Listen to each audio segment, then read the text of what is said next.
नमस्कार दोस्तों, आज हम हाजिर हैं आपके सामने एक और वीडियो लेकर के, जो कि जुड़ी हुई है हरियाणा में होने वाले बहुप्रतीक्षित पंचायत चुनावों को लेकर के। इन चुनावों का ऊपर लगातार संशय बना हुआ है, जिसमें कि राज्य चुनाव आयुक्त धनपत सिंह ने एक बड़ा बयान देते हुए लगभग सभी अटकलों की पोल खोल दी है और उन्होंने ये पूरा संक्षेप में और डिटेल में समझाया है कि क्या मुख्य कारण है जिनकी वजह से हरियाणा में पंचायत चुनाव में देरी हो रही है। तो उसके लिए हम जानना चाहेंगे और आप सभी से हमारी रिक्वेस्ट है कि हमारे चैनल को एक बार सब्सक्राइब आप ज़रूर कर लें। इन मुख्य कारणों की वजह सबसे पहले है हाई कोर्ट में लगी हुई याचिकाएं।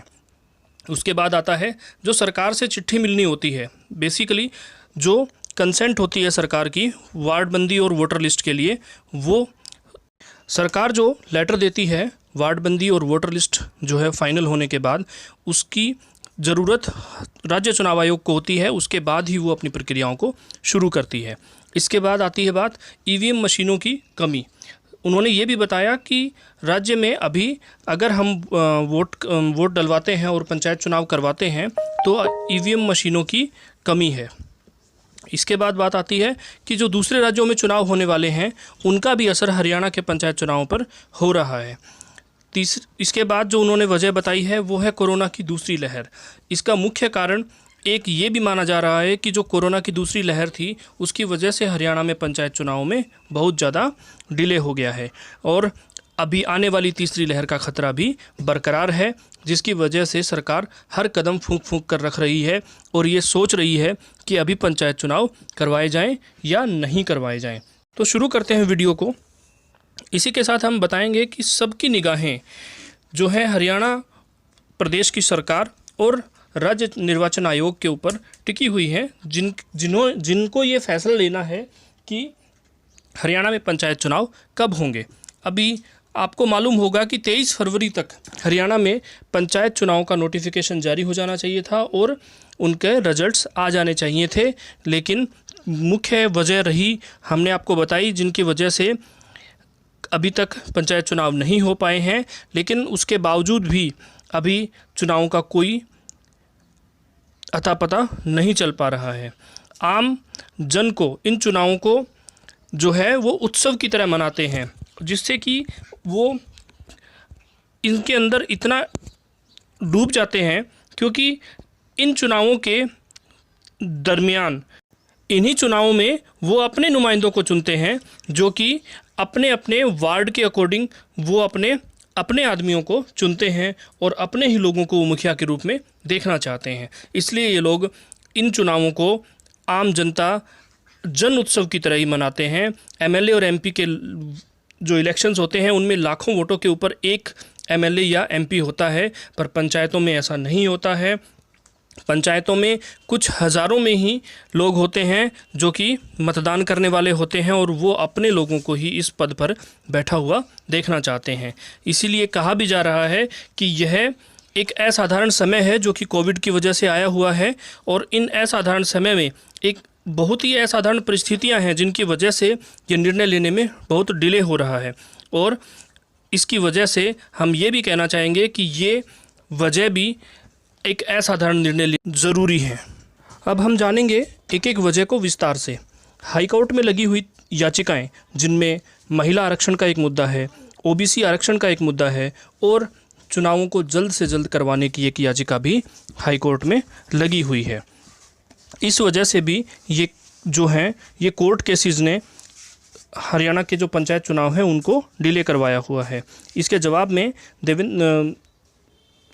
चुनाव आयुक्त ने ये कहा कि जो देवेंद्र सिंह की एक याचिका है चुनाव जल्दी करवाने की, वो तो सरकार के पक्ष में है और सरकार खुद भी चाहती है कि इलेक्शन जल्दी से जल्दी हो, लेकिन कुछ और हैं जो कि कोर्ट में लगी हुई याचिकाओं की वजह से, कोविड की वजह से भी, और ये चुनाव जो हैं वो लेट हो रहे हैं और चुनाव करवाने के लिए उन्हें सरकार की एक चिट्ठी की भी ज़रूरत होती है, जिसकी उन्हें बहुत बहुप्रतीक्षित है। अब बात करते हैं दूसरी वजह से। जो सरकार है, जो राज्य सरकार होती है, उनको एक चिट्ठी देनी होती है राज्य चुनाव आयोग को, जिसके बेस पर वो लोग अपनी प्रक्रिया को शुरू करते हैं। उस प्रक्रिया में उन्होंने बताया कि जो 3 महीने में जो है वो लोग चुनाव की प्रक्रिया को पूरा कर पाते हैं, अगर सरकार चिट्ठी देने के बाद। अगर ये चिट्ठी उन्हें सरकार अपनी कंसेंट देती है, सहमति देती है कि जो वार्ड बंदी है और जो वोटर लिस्ट है वो सब का काम पूरा कर दिया गया है, अब चुनाव की प्रक्रिया शुरू हो जाएगी। तो राज्य और पंचायत चुनाव विभाग जो है वो इस वार्ड बंदी की सूचना चुनाव आयोग को देते हैं, लेकिन उसके बावजूद भी 45 से 50 दिन का टाइम इलेक्टोरल वोटर लिस्ट को बनाने में और जो आम जनता की जो वोटर लिस्ट है उसको तैयार करने। 15 जनवरी को यह एमएलए और एमपीज़ की उसी ward wise list, voter list का हम वो मुआयना करते हैं और उसी के ऊपर दोबारा से पंचायत चुनाव का नॉमिनेशन भी आखिरी 15 दिन के लिए कोई भी नॉमिनेशन के लिए वो इशू कर देते हैं। इसके बाद वोटर लिस्ट में कोई बदलाव नहीं होता है। अगर नॉमिनेशन से पहले, नॉमिनेशन वाले दिन तक कोई भी बदलाव होता है तो जो कैंडिडेट होता है वो चुनाव आयोग से उसमें चेंजेस करवा सकता है, अदरवाइज़ उसके बाद कोई भी चेंजेस नहीं हो सकता। और इस सारी प्रक्रिया में 45 से 50 दिन का समय लगता है, कोई गलती ना रहे और लोग संतुष्ट हो पाएँ। इसके बावजूद भी 25 दिन का समय लगता है नॉमिनेशन फाइल करने की प्रक्रिया व नाम वापसी, और उसके बाद जो फाइनल जो कैंडिडेट्स होते हैं उनके नामों की पब्लिशिंग और वास्तविक वोटिंग में काउंटिंग का समय भी लगता है। इस वजह से जो पूरी चुनावी सरकार की चिट्ठी आने के बाद और जो कैंडिडेट का नाम अनाउंस करने तक का समय लगभग 70 से 75 दिन का समय लग सकता है, जो कि सरकार की चिट्ठी आने के बाद ही वो 70 से 75 दिन का समय शुरू होता है। अब बात करते हैं ईवीएम मशीनों की। तो ईवीएम के सवाल पर उन्होंने यूपी इलेक्शन में हुए बैलेट पेपर पर वोटिंग करवाई गई थी।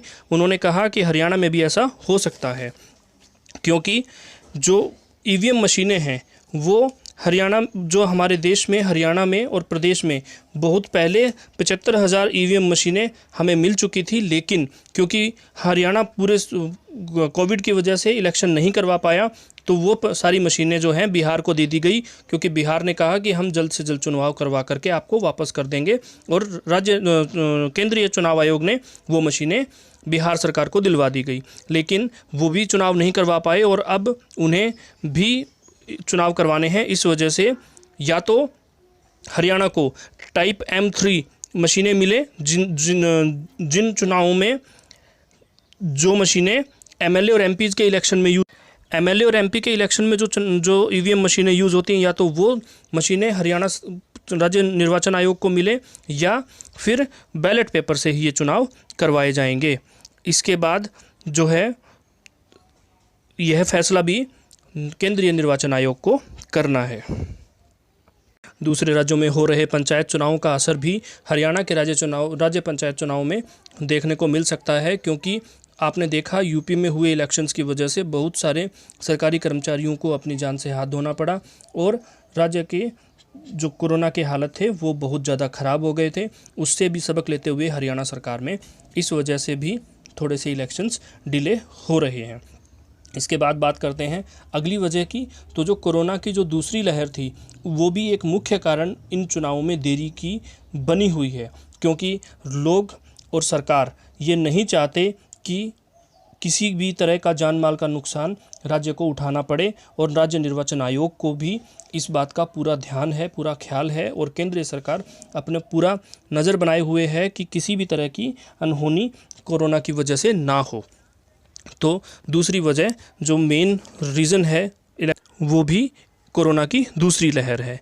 उन्होंने कहा कि अभी बहुत संशय में है कि तीसरी लहर का खतरा भी बहुत ज़्यादा बढ़ गया है, क्योंकि दिन प्रतिदिन कोरोना के मामले बढ़ रहे हैं, जिसकी वजह से सरकार भी संशय में है कि चुनाव करवाना लोगों की जान को खतरे में डालने से कम नहीं होगा।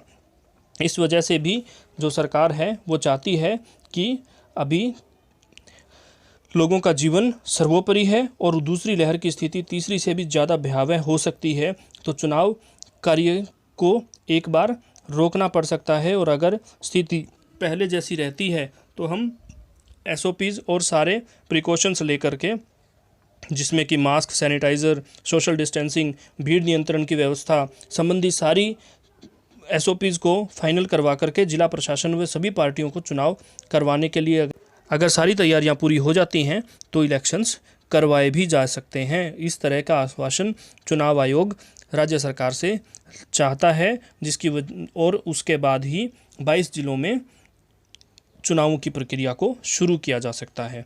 इसी के साथ इस खबर को हम यहीं विराम देते हैं। उम्मीद है आपको ये पूरी खबर पसंद आई होगी और आपके सारे डाउट्स क्लियर हो गए होंगे।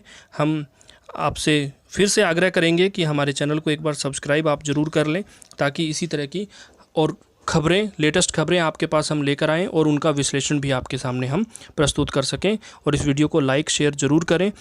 इसी के साथ धन्यवाद। जय हिंद, जय भारत, जय जवान, जय किसान।